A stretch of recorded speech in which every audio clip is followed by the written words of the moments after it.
melody had come to him in a dream. It was a haunting sound, refined and vaguely familiar.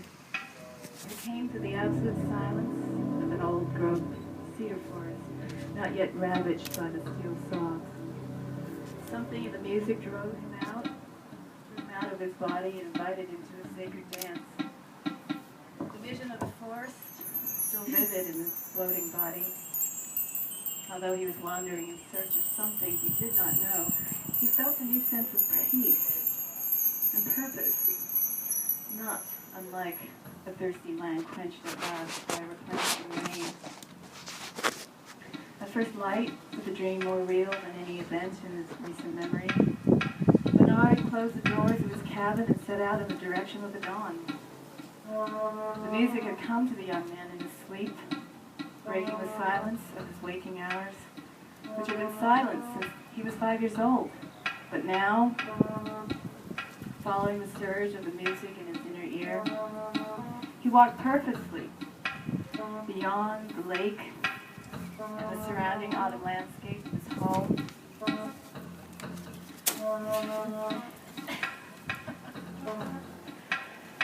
Like a scout on his first tribal hunt. His feet paced up in the rhythm of the music for 11 hours, but he felt no tiredness, his sense of purpose still strong. He reached La Peregrine Creek, taking the old loggers' road to where it met the Salmon River at the base of Mount Magenta. Following its meandering and keeping just within the sight of the undulating terrain of clear-cutting. The area around Salpêtrière was first settled by French fur traders in the early 17th century, in the junction of the creek and the river, and much later became a lumber town. By the time he found his way to the settlement, however, it had become a ghost town, abandoned for more than 3 decades. A scandal, it was rumored, had sent the town into a downward spiral that decimated the once thriving timber camp. Whole families retreated from Salpêtrière to other nearby towns. A few settled new camps downriver, and others packed up to move southward to New England or back to Europe, until the sawmill eventually shut down for lack of willing workers. Although he set out at the first dim rays of dawn on foot, assisted by the occasional motor car, he did not reach this main bend of the river until nearly nightfall, much later than he had hoped. The low-grade light of the sun behind the tree line now presented him with a dilemma. Finding it much too dark to proceed into the thicket, but too early to abandon his plan, he parted the low branches of the thick undergrowth on the periphery of the forest and brought himself tall as a warrior and searched the dense woodland floor with his eagle eyes for a trail. A path, a clearing of some kind to suggest an entrance, a safe passage to the cauldron of this dark evergreen sea. Meanwhile, the sunset had turned a deep dusky red, gold and navy against the black silhouette of the encircling trees.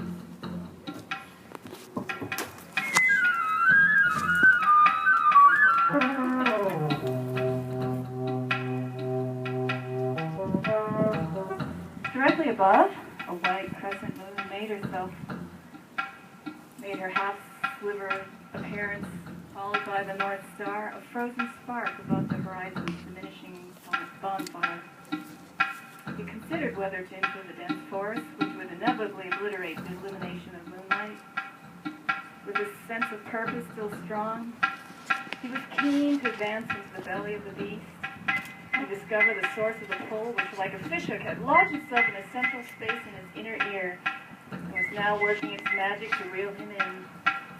He was a salmon swimming instinctively upriver through a path of undeniable dangers, a night forest replete with predators. But he confronted his momentary fears with uncharacteristic disregard. For tonight, logic and self-preservation were not his masters. As we launch into this journey, and what as a first-time novelist, you did not choose simple subject matter. You chose an epic, truly, tale. Can you give us an idea? Perhaps we could sort of touch upon the genesis of this sweeping work. What were some of the inspirations for Strum? Well, I was actually in Australia at the time, having lived there for, at that point, 12 years. And, you know, as you all know, I grew up in Pasadena, lived in California most of my life, had traveled pretty extensively. You know, I went to school on the West Coast, on the East Coast, in Hawaii, traveled through Europe, through Asia for various academic programs, traveled personally, and found myself in Australia. Lived there for longer than I expected to, but enjoyed, I think, every minute of it, but was kind of ready to come home. And at the time, I was running an arts incubator in Nambour, Queensland, Australia. And I went to, it was an arts incubator, so we had performing arts venues, we had galleries, we had, you know, black box theater. It was a wonderful time in my life where music and art was basically my life every day. But I was at this music expo buying very expensive professional recording equipment for the theater. And at this expo was a musical instrument section. And there were all these guitars. And I remembered when I was 14 in Germany, some of you remember, I had bought a guitar because I always wanted to play guitar. And I carried this guitar through Europe with us. And my dad was working in Saudi Arabia at the time, and we were traveling through Europe as part of, you know, the perk of traveling to Saudi Arabia. And I bought this beautiful guitar, and I couldn't wait to play this thing. And I carried it all through Europe and wherever else we went, and I came home and tried to play this guitar, but I was a complete disaster. It wasn't that I couldn't play, because I'd been playing piano at that point, you know, for years. I could read music, but my fingers were bleeding. It was just so painful. But here I was 30 years later, and I thought, damn it, I am going to learn a guitar that kills me. So I bought this guitar. It spoke to me. This beautiful guitar, and I actually had two, actually my sister-in-law and her boyfriend, who was a rock musician, and he was with me. And he picked up all these different guitars, and I said, oh, this is the one. And he said, well, let's try a couple. And we tried like 5 or 6. We came back to this guitar. It's just beautiful. Beautiful sound. I actually have it upstairs. Anyway, so I brought this guitar home, and, you know, I started to play it, and it was better. You got to persevere. You know, you got to get through the calluses. You got to get through the bleeding. You have to, like, bleed for your art, right? And that was fine with me. So I bled for my art. And I started researching this company. Now, this guitar is called a Seagull guitar. It's made by a company called Seagull. And Seagull is based in Quebec, Canada. And there was this blurb in the little brochure that said, we never cut down a tree to make an instrument. We only make a guitar when a tree falls in the forest. And he said, most of the guitars are from 800-year-old cedars in the forest in Quebec. And I thought, wow, an 800-year-old tree. That tree has stories. That tree can tell you things that happened, you know, how many generations ago? Probably like 20 generations. And I had this idea that, oh my God, if that tree could talk, it would tell stories. And I thought, how do you release a spirit? How do you release a secret from a piece of wood? I thought, through music, right? So these guitars have imbued in them whatever stories would have, you know, whether it's animals or it's, you know, people or it's just the winds blowing in from another continent to this tree. And so the story was basically kind of saying, okay, so if you make a guitar from an 800-year-old tree, what stories could that guitar bring? And I thought, well, the maker of the guitar also has the spirits of his ancestors looking after him. So the story kind of just wrote itself based on this inspiration from an 800-year-old guitar and other stories. And I thought, you know, all of us are the culmination of DNA and genetics and, you know, talents and intelligence based on the people that came before us. And being Chinese, you know, the ancestors are very important. So I thought, you know, I could really weave a really interesting story from it, and I hope you think it was interesting, but I really enjoyed kind of going back in time and thinking, okay, so this is Quebec. We've got, you know, what cultures? We've got the Native American cultures there, we have the French, we have the Scottish, we have, you know, all the peoples that were kind of there. And I thought, okay, so the maker of that guitar would have this whole ancestry behind him. And, you know, being a history and literature and international relations kind of student, have this whole sort of history of the world. And that was the journey I went on. I went to all the places that I studied, that I traveled to, people that I knew, and really just kind of, you know, ripped on that. Yes. Right? You're a musician, you kind of just riff on whatever, and whatever character has a particular story. There might be a relationship with someone, and you just go with it. And before I know it, I had this, how many continents? About 4 or 5 continents. I don't know how many countries, 150 years. I mean, it just kind of got bigger and bigger. And I must say, it's been a 4, almost 5-year journey. And I finally just said, darn it, I think it's ready to put it out there in the world.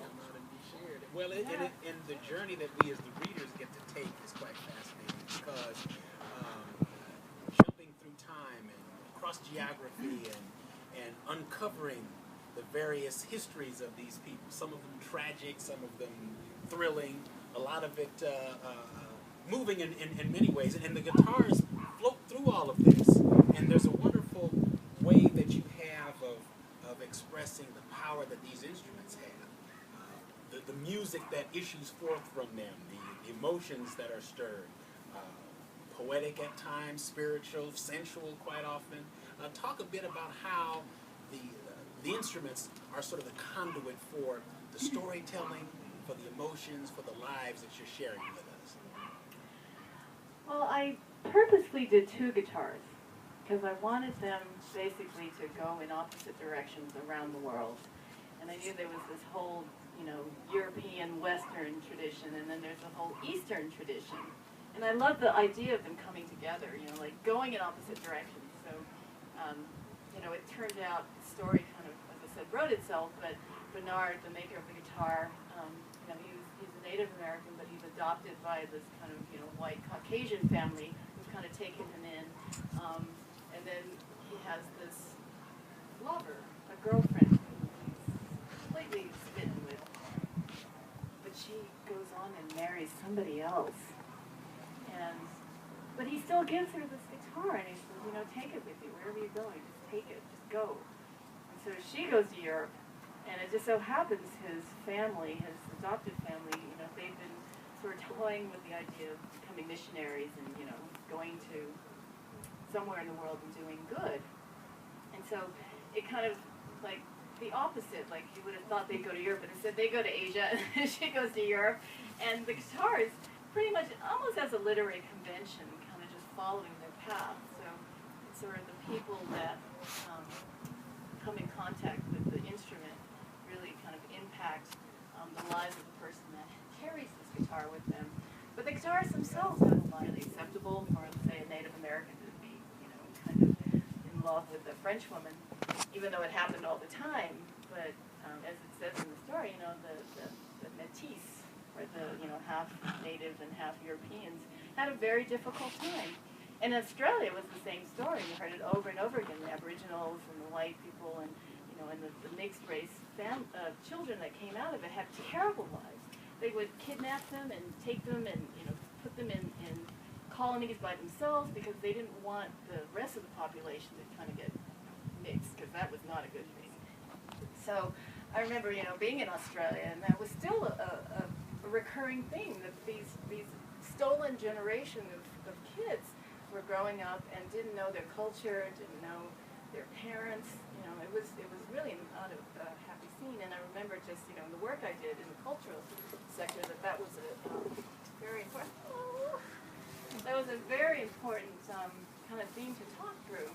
And so I wanted to be able to write about, you know, a story that made people think about that. Like, it's not so obvious that, fall in love with someone and, hey, you got married and everything was happy and you know, happy-go-lucky. It wasn't. It was really hard for a lot of people, and you really had to love someone a lot to put up with that. And so the story, you know, kind of begins with Bernard, and then it goes, you find out who the ancestors are that are in this guitar. And they're this, you know, this Native American and a French woman who unfortunately, you know, thought that their love was enough, but when they found out, well, not everybody's happy with that.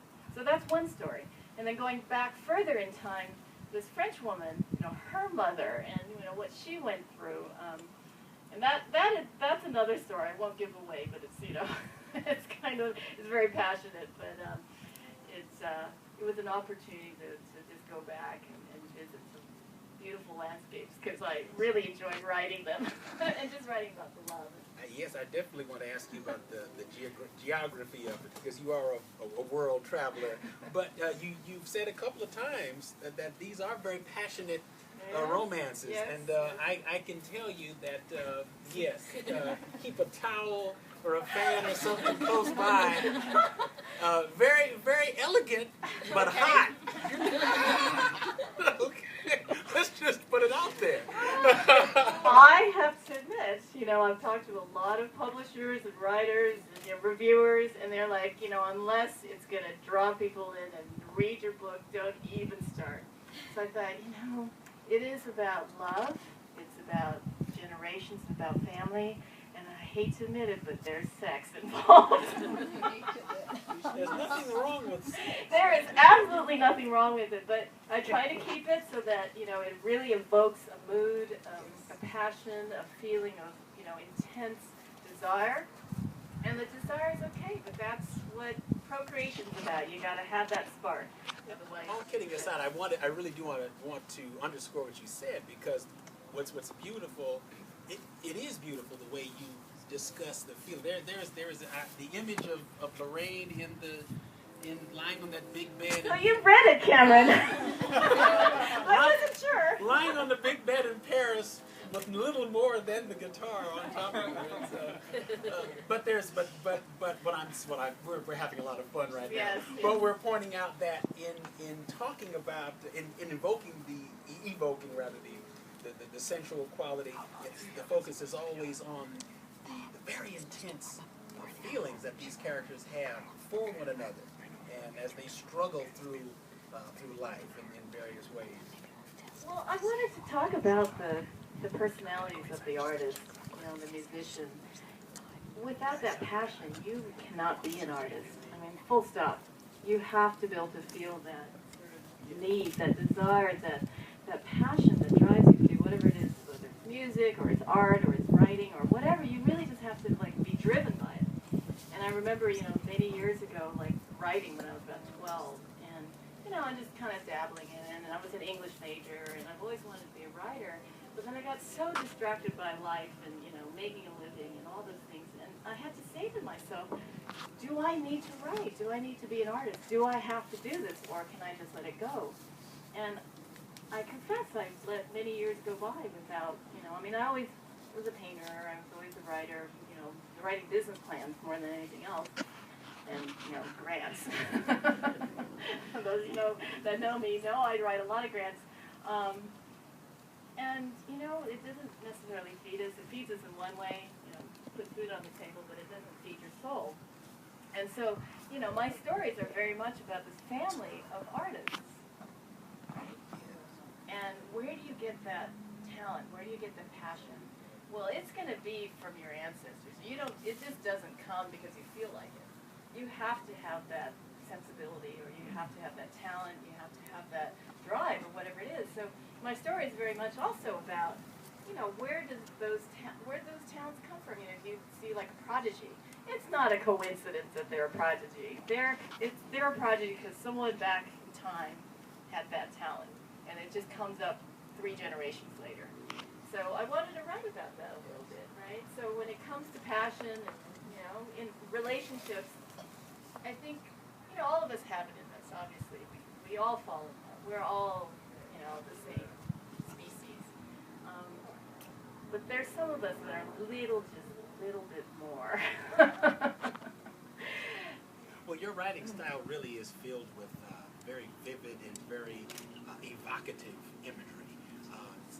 It's not only do we see the landscapes and the environments and the people that you're describing, but through words you're able to really convey in such impactful ways just what it feels like to go through this. And I'm not sure how to turn this into a question. It's more of an it's more of an observation, I guess. But I think that's one of the qualities that readers will be drawn in by. Yeah. Yeah, well, I hope so. You know, I'm a visual person. I've been a painter my whole life and a drawer, and so having the visuals is really important because, I mean, I went to film school as well, another degree, and you know, the film. Pablo, he's not here. Filmmaking is very much a visual medium, and so this book actually started as a screenplay, but it was very quickly, you know, about words rather than just the image. And you know, being a long-time writer and literature major, I studied English and French literature in college. Studied Chinese literature too. And yeah, so the words were really important, very, very important. So I think I spent 4 years just rewriting it. Unfortunately, that is being a first-time writer. I think, you know, wanting it to be just perfect, just the right combination of words. I may have overdone it. I don't know. Some people tell me there's too many vocabulary words in there. Makes it a little bit hard, but okay, good. So yeah, that's not an issue. But I did realize as I was writing through it that I didn't want it to be, you know, a pop fiction or something light and frothy. I wanted it to be literature as That's a final word on the book before as we close out. A final word. Well, let's see. I'll look at my notes. Did I have any final words? I think, you know, if you don't actually do any traveling on your own, the book will take you there. So there are a lot of places, you know, from the trek up to Mount Everest, which I did when I was 26. Again, 7 weeks on a trail. Just rice and lentils every day. For literally 7 weeks.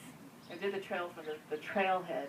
Instead of flying up, you could fly up to this airfield in the Himalayas called Lukla, and that's where all the mountain climbers go. They take the plane from Kathmandu, and they fly up the mountain, and then they do the trek. Well, I said, no, I'm going to do the whole damn thing. So I did that. I went to the trail at the bottom of Jiri, and this is where you'll see the scene in the book where the school is set up. And that's where the trail starts. And then you go up 5,000 feet, you know, one day, 3,000 feet down, 10,000 feet up, 8,000 feet down, and you're just going up the mountain. You're just doing that every single day for 7 weeks. Well, actually, it was 5 weeks to get up there. And then, you know, at the end of it, the clouds parted, and, you know, there's Everest right in front of you. You know, how many people get to do that? And I thought, you know, I need to do this now before it all changes. And I remember this was like 1989. And, you know, being a greenie and a conservationist too, I just thought, you know, I've got to see these things with my own eyes. Because you see the pictures, you know, and I took all the photographs, and I brought them back with me, but seeing it with your own eyes is a totally different experience. So, you know, I feel really blessed that I had an opportunity to talk about that trip, you know, in a way that wasn't me going on the trip, but somebody else was taking the trip.